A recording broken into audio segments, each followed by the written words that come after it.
Hello students, welcome to জেনে study Bangla. SSC staff selection commission বিভিন্ন রকম নোটিশ ফুল ফ্লেজে publish করছে। তার মধ্যে আরেকটা নতুন নোটিফিকেশান বা নোটিশ বা এক্সাম ডেট তোমাদের পাবলিশ করে দিয়েছে। অ্যাকচুয়ালি একটা না, টোটাল 4টা এক্সাম ডেট পাবলিশ করে দিয়েছে।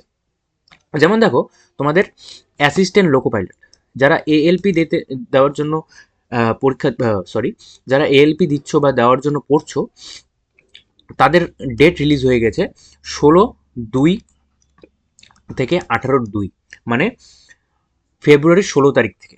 ঠিক আছে, এএলপি ডেট রিলিজ হয়ে গেছে। নেক্সট আরও একটা এক্সামের ডেট রিলিজ হয়েছে, সেটা হলো টেকনিশিয়ান।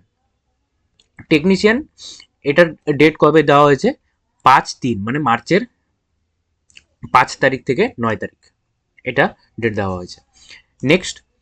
নেক্সট একটা ডেট দেওয়া হয়েছে প্যারামেডিক্যাল। এটা টেন্টেটিভ ডেট দেওয়া আছে।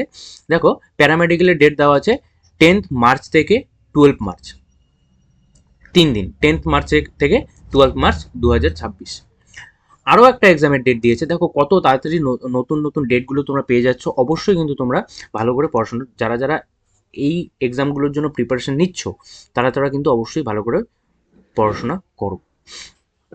তারপর দেখো, জেই, ডিএমএস আর সিএমএ, এই তিনটের এক্সাম ডেট দেওয়া আছে 19 থেকে 20 ফেব্রুয়ারি আর 3 মার্চ 2026। তাহলে তিনটে এক্সামের ডেট পাবলিশ হয়ে গেছে। তার সাথে 2026 ক্যালেন্ডারও কিন্তু পাবলিশ করেছে। যারা যারা দেখোনি 2026 ক্যালেন্ডার, অবশ্যই কিন্তু তোমরা আমাদের চ্যানেলে গিয়ে 2026 ক্যালেন্ডারটাও দেখে নিও। এসএসসির ক্যালেন্ডারটা প্রকাশ করে কিন্তু দিয়েছে। ঠিক আছে, আর এটা কিন্তু নতুন একটা নোটিশ, যেটা তোমাদের 8 তারিখ পাবলিশ করেছে, মানে 8 জানুয়ারি।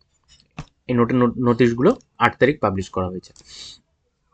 তো যাই হোক, তো যারা যারা প্রিপারেশন নিচ্ছ এগুলোর জন্য ভালো করে পড়াশোনা করো। আর নতুন নতুন আপডেট পাওয়ার জন্য অবশ্যই আমাদের চ্যানেলটা সাবস্ক্রাইব করে দিও। ভিডিওটা ভালো লাগলে অবশ্যই লাইক করে দিও। থ্যাংক ইউ সবাইকে, বাই।